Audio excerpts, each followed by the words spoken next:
I'm pleased to introduce our final speaker for the day, Cassie Crossley. She is a VP for Supply Chain Security at Schneider Electric. Thank you so much for joining us, Cassie. Thank you.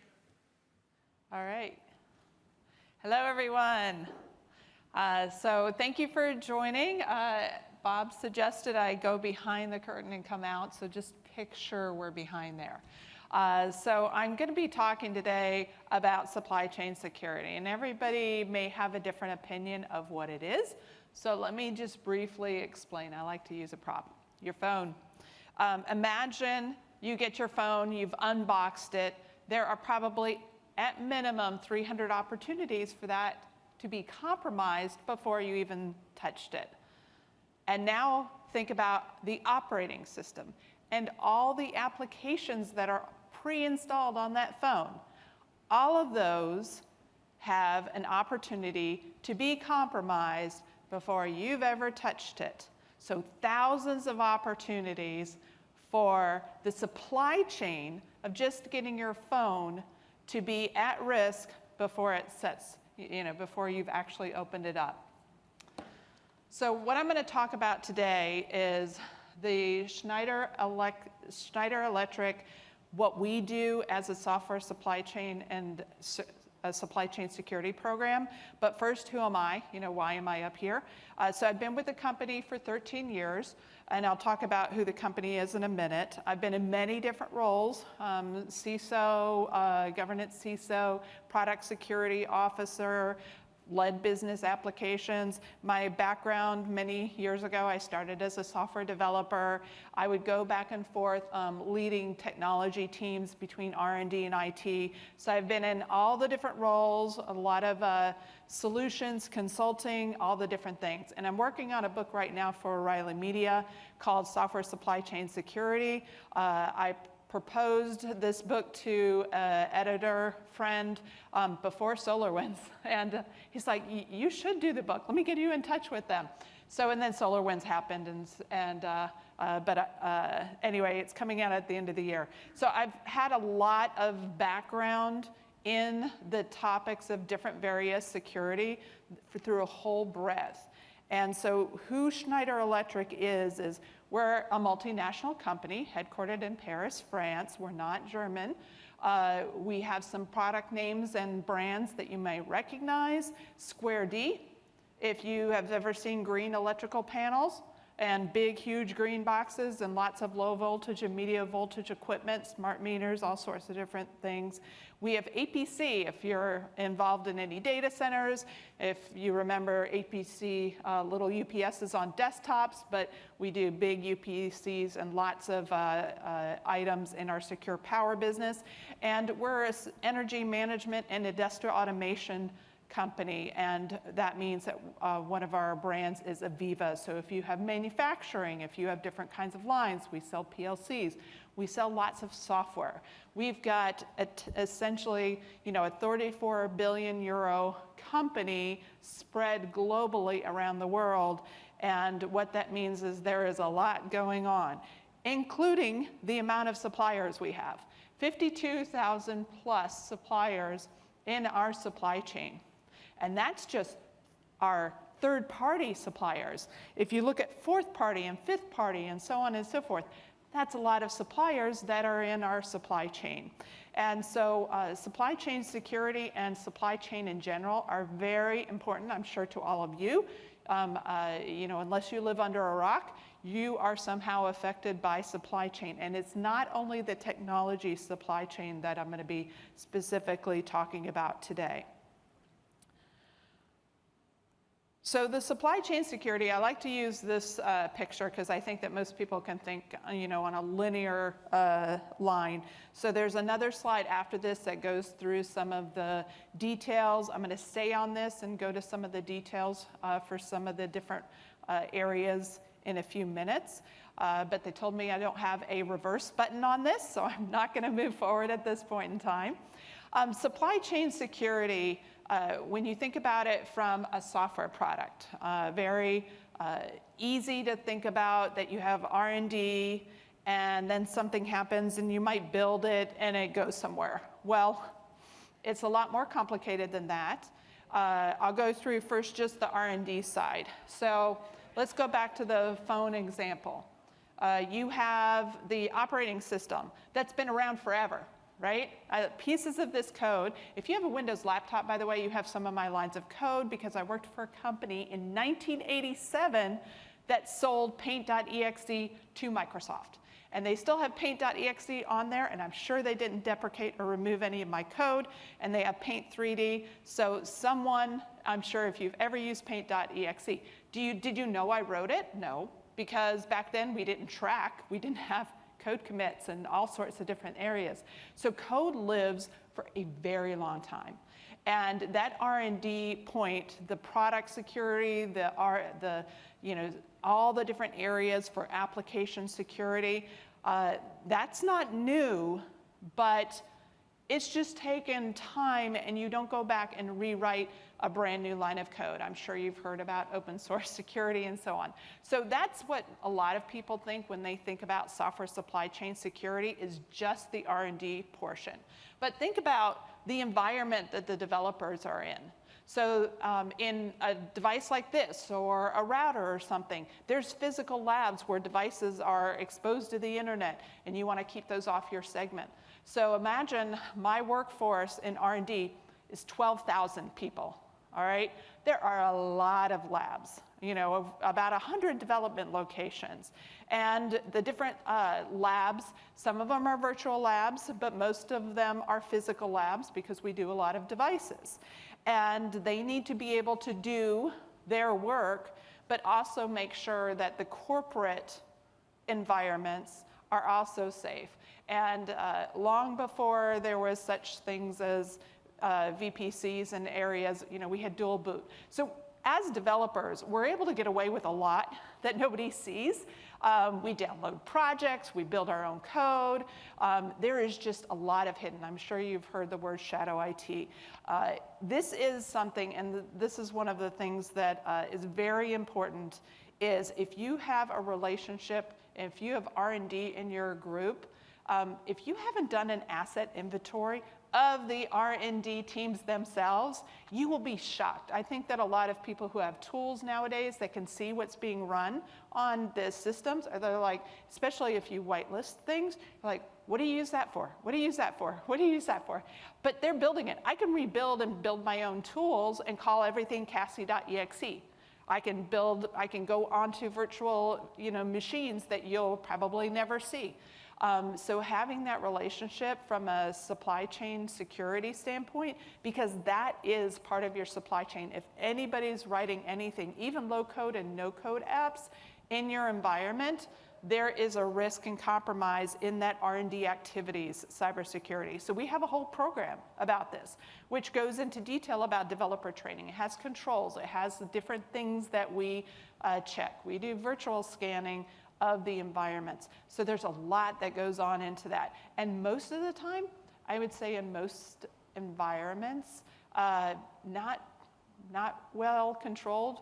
And if somebody has a program like this where you're evaluating and really watching carefully your R&D environments, you're probably one of the first 5 that I'll ever have met. Because it's not easy, and it's usually seen as a roadblock for development.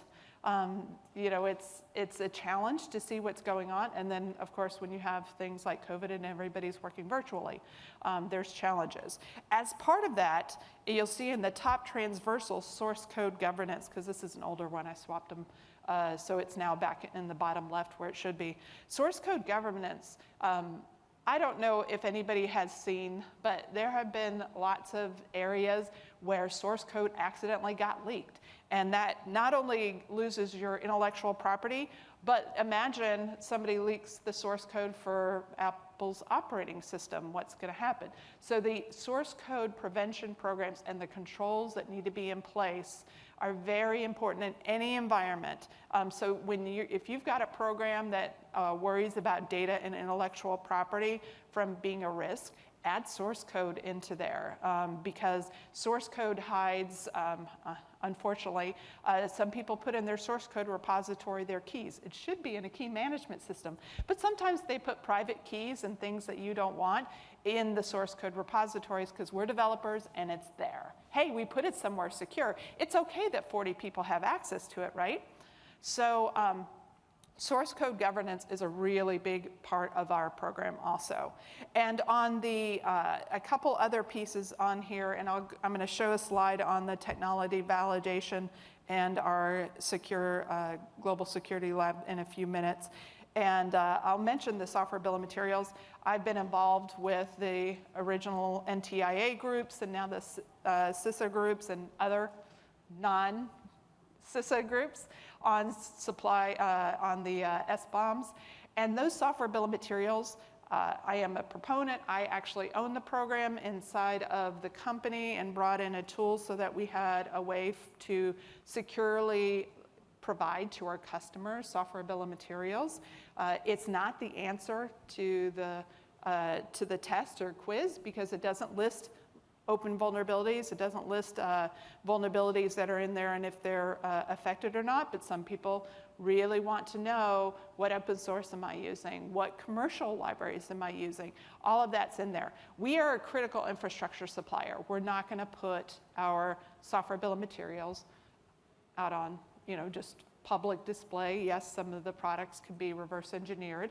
No doubt about that. By the way, if you look at Instagram's About page, if you have Instagram, they list a software bill of materials. It's in PDF kind of form, but it lists all their open source libraries and licenses that are associated with it. So that's the first public, easy, sort of common software bill of materials. The other pieces across the top I'll get to in a moment. But now we've talked about the R&D side, research, development, design. Okay, I'm giving this firmware, this operating system over to a manufacturing location. How many people, if you've ever seen a manufacturing line, know if that line has checked to make sure that that firmware or software that they're putting on the product has not been touched or compromised? Right? So back before even code signing and making sure that there's digital signatures, there have been compromises in environments in the manufacturing side. WannaCry hit manufacturing pretty hard, and it ended up on customer images at different kinds of things. No matter what, the manufacturing departments are likely not, unless you've written testing procedures, just like they should check the quality of a chip, or just like they should check the quality of, you know, does this weigh the proper weight to make sure nothing got added into it? They're not looking at what's in the actual product. So this has, I mean, I didn't ever check. How many potential pre-installed applications are there? Have they done a hash check to make sure that every single one was what it was supposed to be? And that means that when, you know, if I'm in the development group and I'm the build manager and I've created a gold version, and gold, you know, whatever you call it, of the firmware, I can hash it, and that hash should not go the same path as that piece of binary. Otherwise, somebody can just replace the hash. So think about the manufacturing environments that you all, in your house, everywhere else, anything that's manufactured that has a byte of binary code, it's at risk for compromise before it ever sets foot on the manufacturing floor. So at our company, we have a very extensive program. We have over 100 locations that do manufacturing and assembly, plus we have third parties that, of course, do that. And we use IEC 62443, you'll see it along the bottom line, not only for our secure development lifecycle, we're certified at maturity level 4, but we have this whole process, and I'll show a picture of that in a minute, but also the lines.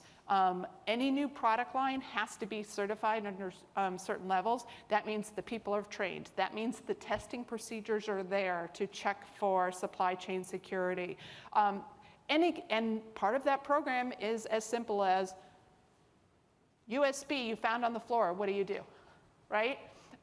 We all know the USB trick, but there's other things that besides phishing, your corporate awareness programs have phishing in them, but the environment and a lot of places in manufacturing, they've never, they don't even have a login for your corporate systems. Yet they have a responsibility and a duty to make sure that there's cybersecurity. So there's industrialization engineers, and we've got a whole team and community related to it, and that each one of our manufacturing sites has a cybersecurity leader because that's very important to us because of that risk. The commissioning area, what that area is project supply chain. So we finished this, or we created something and it goes off the line, or even just a software package and it goes to another group. Are they then checking the hashes to make sure what they got was the real thing? And then those projects, are they creating scripts? Are they creating PowerShell? How do they know what they're delivering? So we have an entire program set for project supply chain security because our duty is to the point where we're delivering to a customer, and there you have operating procedures that also have to be followed. So if you've got anybody in between, like engineering teams or anybody else doing anything for you, we see this a lot with MSPs or something. There's somebody that's doing an activity before you receive it, then there's a risk that you could have compromise at that level. So standard operating procedures, but also someone doing the due diligence, security checks at that point, because supply chain security, it's still part of the supply chain. And then once it's in your place, whatever it is, software, SaaS, or whatever, operations, who has access to it? I know it's very common. It's like, okay, who's the admin list or whatever, but are we really making sure that that's maintained? If we, let's say, we're really good at removing employees that are going, leaving the company, but what if they just switch projects? What if you have an MSP and John has moved from managing this client to managing another? Has his access been removed and put over here? What about all of the subs that they have? So the operation level, I see a lot of areas where there's a lot of room for improvement because we're in contracts, it says you must be notified, but it doesn't really happen. If somebody leaves, especially if they're a subcontractor. So what we have is an entire program that if you are working on any customer kind of activities, field service, we have people that go to places to do safety upgrades and things like that.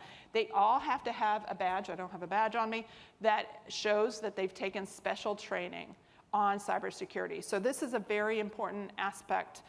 So if you ever have a Schneider Electric person, ask them, do you have a cyber badge? Have you passed it? Those that don't have their cyber badge don't get put out on sites. Well, I mean, that's part of their job. They're supposed to go out to support these customers, or they're part of the customer support where they log in.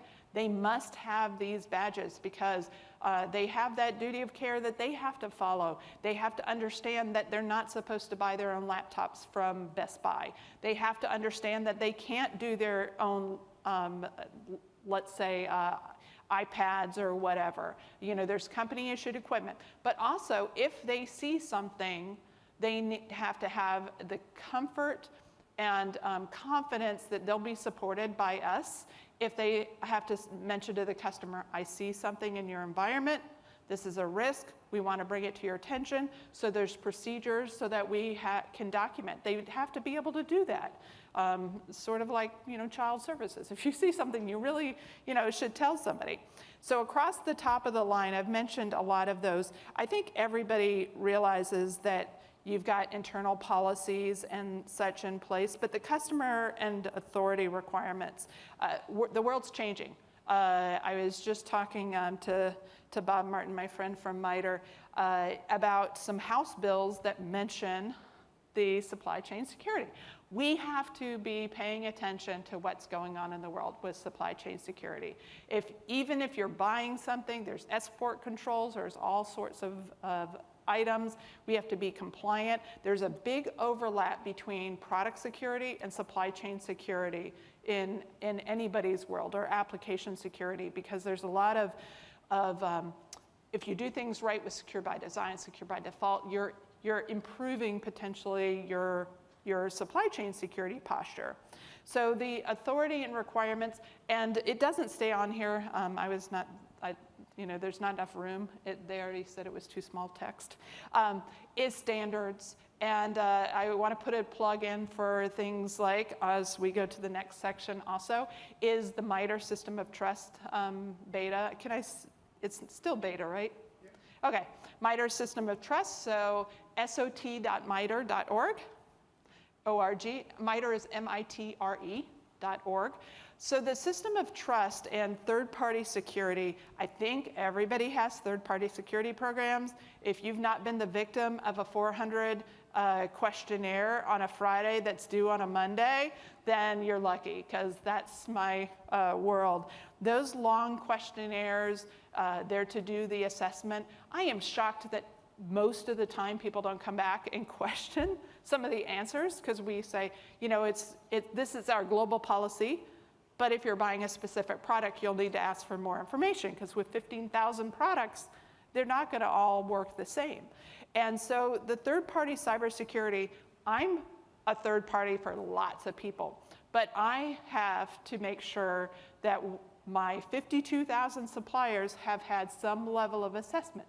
Some of them are, and I'm going to show a picture, are different. We judge them by different rates. And then, so I'll talk about that piece in just a moment. But third-party cybersecurity and just third-party supply management, you're seeing it a lot more. I mentioned the software bill of materials. I'm one of the few that keeps talking about hardware bill of materials. It's like, no, you're confusing it. I'm like, I've got a ton of products that also have a supply chain, and they have SDKs and software libraries that go along with them, and they are important to the conversation. So just showing this real quick. I told you I wasn't going to stay on this slide. I saw somebody taking pictures. He can take a picture of it in a minute. But these are just some of the bullets that relate to it. Yeah, go ahead. So while I'm on this slide, I'll just talk real quick about cyber defense, vulnerability management, and everything. It's a lifelong thing, right? It's really transversal. Vulnerability management as R&D, we need to be looking at what vulnerabilities out there, but it's a whole long life cycle. How many is it up to for this year? Is it 28,000? What are we at right now for CVEs? A lot. Too many. So keeping up with vulnerability management, we have a huge CP CERT program. Not a lot of people, but the extension. So just for the analysis for the log4j, we used the SBOMs. That saved us quite a bit of time. For the OpenSSL, all of these other ones, they save us time. But until you ask the R&D teams to look in the code, you don't know if you're affected, right? So vulnerability management is a big change. So I wanted to talk back, now that we're on this slide, about the third-party management. So third-party for us is, you've all got IT suppliers, right? You're buying SaaS product. I mean, I think almost everybody's on Exchange, whether it be on-prem, hopefully not anymore, or not. You might have Google Cloud. You might have different kinds of things. They're not going to answer your questionnaires and assessments, right? There's SOC 2 reports. There's this or there's that. So yes, they might be critical suppliers, but you're going to have to, if you have not prioritized them, which I don't run into anybody that hasn't, but if you haven't prioritized your groups, please do so. This is the way we do it, is we have our critical suppliers, then we have high risk, so what happens is those critical suppliers go through all of those different things. They've got a partnership. Every critical supplier has a meeting that should be scheduled with a senior cyber leader. I was on the phone with, because I still manage a lot of the product security ones, and so I was on the phone with somebody a few weeks ago, and they're like, I'm going to copy this. Is that okay? I'm like, yes, please. You should be talking to your critical suppliers too. This is the way it should happen.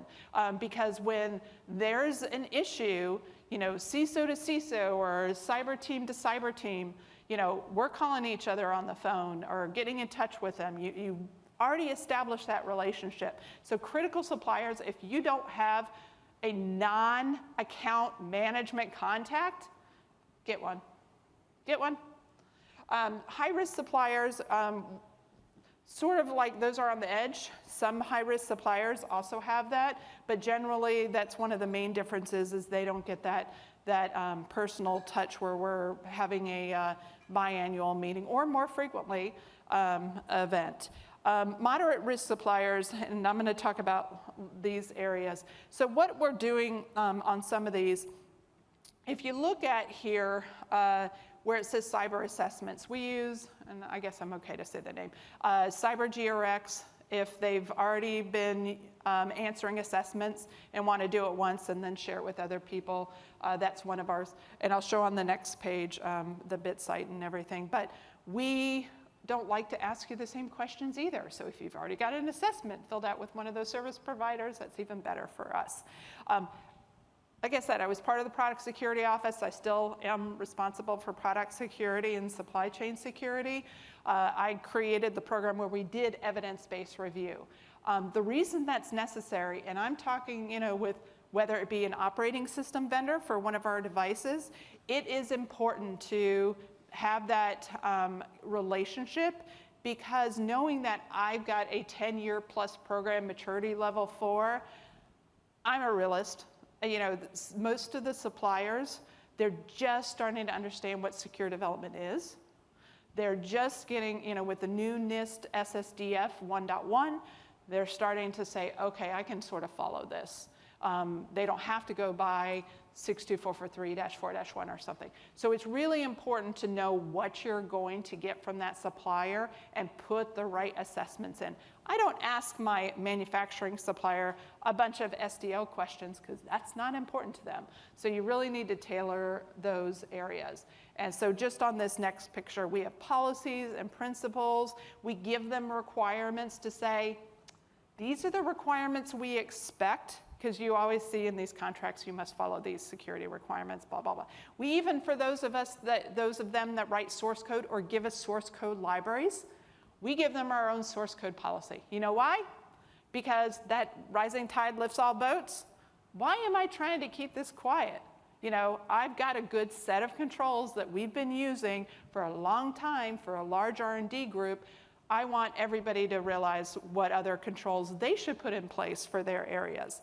And then this process of going through assessments and looking at scores, BitSite Risk Recon Security Scorecard, that's only looking at the IT exposure area, but it is an indicator of hygiene.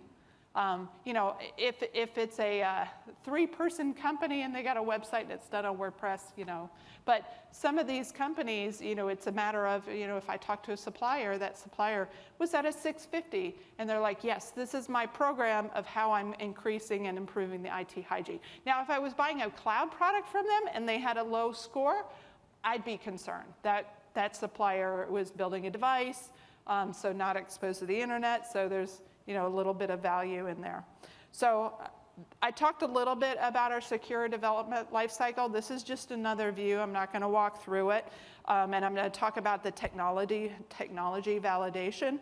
But when you're doing that requirements and secure design and so on, we have an internal tool, because trying to keep up with the global area, the EU Cyber Resilience Act has a ton of product security requirements in there. It's got vulnerability management requirements, all sorts of things. So your suppliers are keeping pace, but your smaller suppliers, they don't have the bandwidth to do this. So when you want to buy something, we brand label, we white label things, and I'll talk to those suppliers. I'm like, we're planning to sell in these countries. Can you meet these requirements? And they appreciate that, because they're not all going to be huge companies. So I wanted to show you, this is just another picture of our R&D sites are rated, basic, intermediate, and advanced. My critical infrastructure, sensitive, really high, you know, highly critical sites have a different bar.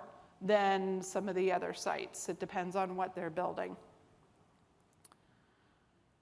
This is another, just more about the SDL. What I wanted to show you is that picture in the bottom, in the middle. Those are our different global security labs.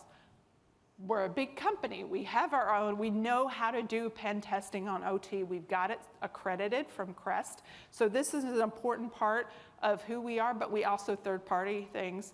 We get vulnerability reports from researchers, and we follow up with those. A lot of those go to the Global Security Lab to see if they can duplicate. And this is all very important to us. My suppliers don't have this. Most, like maybe 0.5% have their own pen test labs. Half of them, if we're buying a product, when we ask for the pen test report, if we don't feel comfortable, we then execute a pen test. And as a supply chain security, that's more of a product security overlay, but it's still my supply chain. If you want to trust one of my products, that means you have to know that I've done the due diligence and care for my suppliers. And here's just a little bit of our secure testing framework, because depending on the technical of the audience, not only do we test on security requirements and threat mitigations and modeling, but the pen testing. And we've got lots of different examples and lots of pretty icons to go along with all of our certifications. All right, this is a very detailed slide, not going through it, but this is just the project supply chain security slide. I know some people are, give them a second. All right, customer-facing populations, this is just a slide of that cyber badge program that I talked about. And I want to get on the key takeaways and take questions. So I run into people and they think supply chain security, first off, it's only about third-party management. I hope by now you realize that I've got 13 plus initiatives in there.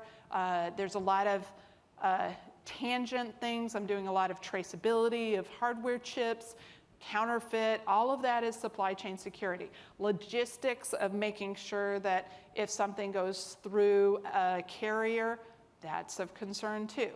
Think about also the distribution method. I mean, I think we all pretty much know you never download freeware on the internet, but depending on, I still see there is a lot of Zoom.exe and different kinds of malware sitting out there because people still go download things like that. They're like, oh, it must be the real thing, and it's not. So end-to-end security lifecycle management must include supply chain security and much more than third-party security. And it doesn't stop when the code is released. So remember that. Never trust. If it's not digitally signed, which even those can be compromised. We've seen certificates and things stolen. But don't be shy, especially if you've got something coming on your site, to ask for the hashes. Do it. I mean, I don't get asked a lot for those, but if somebody, when they do ask me for the hashes, they're like, how do we verify that? I'm like, here you go, or here it is. And part of that software bill of materials area is where I can easily, in the future, put the hash information and everything related to the firmware. And that, make sure when you're selecting your vendors, especially if they're critical, that you can trust them. I talk about supply chain and my suppliers. It's like I'm married to thousands of people, right? I don't want a divorce, right? I've been through one, too.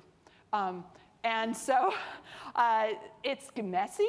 It's complicated, especially, you don't want them to ghost you or anything. You have to build that relationship up from the beginning. And it's really hard to do I get asked, what do we do? These big corporations that don't want to talk to us. You find someone at that level, somewhere in there that can help navigate it, do what you can. If it has to be an account manager, that's, if that's the best you can do. But I would keep going back. So, all right, I will take questions. Thank you so much, Cassie. Any questions from the audience? Oh, yeah. One and then two, okay? All right, yeah, we got a mic.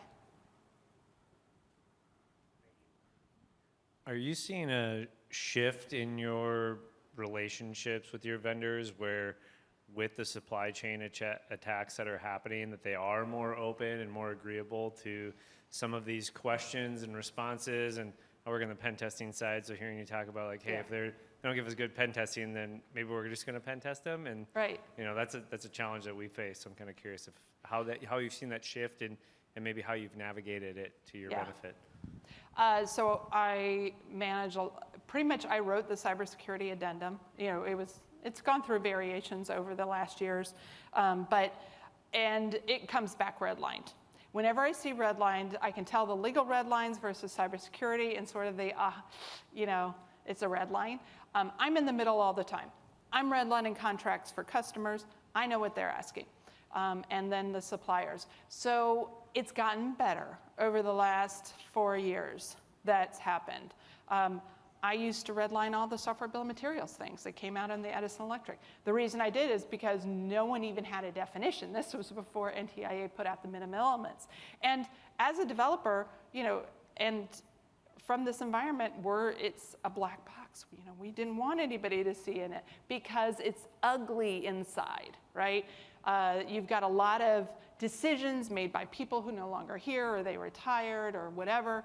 No one wants to talk about why something is like that. So one of the big concerns is, well, if we tell you, then you're going to want us to do something about it. And a lot of us, especially in this transparency topic, it's more about what mitigations, what do we need to do, what's the path, having, again, that relationship. So I've seen the conversations I had 4 years ago are very different than the ones I have now, as long as I get the right people on the phone. So when I'm on the phone, and I'm not doing really the IT services side, that's a whole different group, and I'm sure they have the same kind of areas. But all of the ones that I'm working with are things that pass through the product. And they redline the vulnerability things. You know, we can't fix the vulnerability in this amount of time. Neither can I if it has to go through safety testing, right? I have to provide a mitigation or whatever. So there's a lot of concern about liability and warranty. And so a lot of updates and sort of modifications that upon request and to the best effort, and a lot of those are in there, but they're much more open. Most of the time, it's because they don't have that practice. I've had groups that say, we'll write something and get it to you the next week. I had that on a secure coding one. And they gave me coding standards, not secure coding standards. There's a difference, right? But that's okay, it's a learning thing. So I find that I do a lot of education, which is why I started to write the book, because a lot of these pieces, when, you know, as I'm talking with different suppliers and going through these different areas, as long as I'm clear to that, there's certain things that I can't, I mean, we have to have an SLA on vulnerability management or a mitigation plan. You just can't redline that. Deal's over. I won't approve, you know, us to use it as a supplier. And they realize that, but that means, I mean, one vendor, they worked for like 3 months with their global product teams to work out a good SLA internally because they did not have an internal vulnerability management practice. And so they're learning. I can get what I need. It's just not, you know, it's not a maturity level 4. It's always at a 1 or a 2. And that assessment that I talked about, that is when we're looking at evidence. And, you know, we can tell when they wrote it, you know, or whatever. And that's why we give so much of our stuff away to them. It's like, expand on this, do on that, if you don't have a source code policy. And that's part of the building it up. So I haven't had to kick out a supplier. I've been close. And it was a lot to do with that vulnerability management because it was an operating system vendor.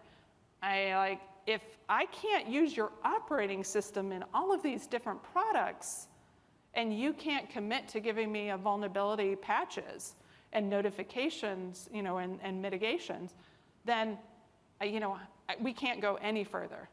And so it takes time. All right, over here. Do you pen test suppliers directly, or do you ask for pen testing reports? We do both. We do both.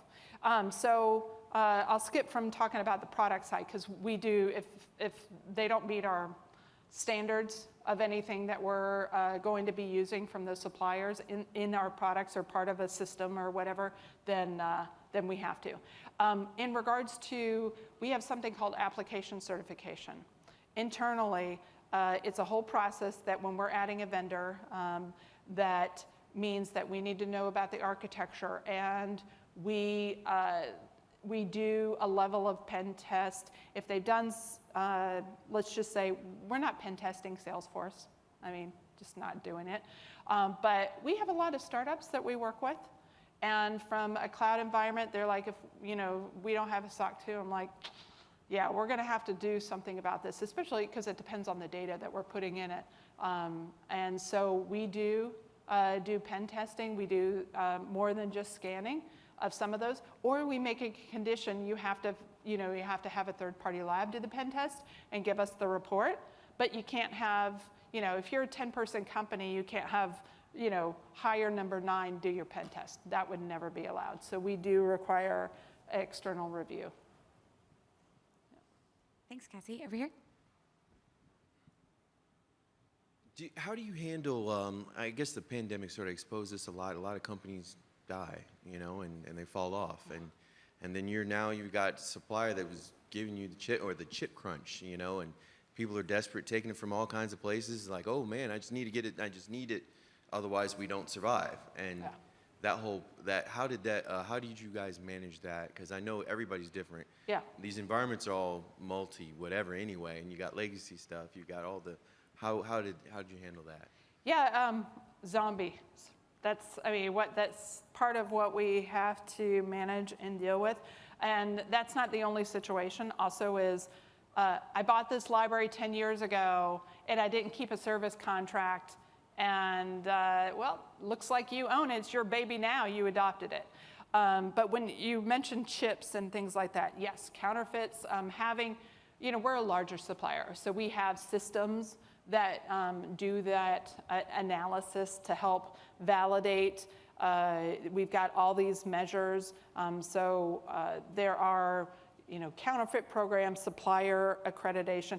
Getting through, I don't know if you've ever gone through a supplier vendor process at a large company. It takes like a decade. I mean, it was probably only about 6 or 7 months, but it takes a long time to qualify. So the big risk is the brokers and the other levels. So we, especially at the beginning of the pandemic, we re-educated when supply chains were hit hard, re-educated the procurement for all of those, for that class, because we have things categorized, to make sure that they understood and could look at the traceability of those suppliers, because you don't know who they're buying from, right? I mean, just because we bought it from them and it says it's an Intel chip, how do you verify that? How does the quality, what's the standard? So there was a lot of work and re-awareness because it started to rise drastically. And then you have suppliers that went out of business. You mentioned that. The hardest part when you're building devices is you likely, and I was in this space, you don't qualify every chip that could potentially work. It's a lot of person power to make sure that that one works correctly, especially in safety systems. So for critical products, what we're starting to do, it's called our power of 2. Which means building essentially a duplicate architecture using not just second source, but really different factories, different vendors, certifying that whole environment in a different region. So not only are we're trying to get away from the single source suppliers and things like that, but also where in case there's a tsunami or any kind of events. And that's part of our cyber resilience plan, and it helps with that. Now, you can't do it for my entire portfolio, so we're very strategic about which ones we're doing that with. And end of life happens on chips all the time. It's just part of our world. Sometimes, and this happened during the pandemic, some things just went, that's it. That product is going to have to end of life because it's going to be years before there's going to be enough quantity of that. We might not have had enough of what's called the last time buy of that chip. I mean, you saw car companies reimagine cars and their component systems because of the same thing. It's not easy, whether it be on the software or hardware side. Okay, unfortunately, we are Yep. at time, but Cassie, we have 2 more questions. Would you have time to Yes, stay I can- after with yep, them? yep. Wonderful. Thank you so much. Yes. And as a reminder, all of our sessions are recorded and accessible through the MWise portal. When you log in with your credentials, they'll be there. I've gotten confirmation for at least a year before they go away, and when they go away, they go on YouTube. So it's all good. Thank you for being with us today. We look forward to seeing you tomorrow for our final day, and I hope to see each of you tonight at our night at the museum. I promise nothing that shouldn't be alive will be alive. Have a good night.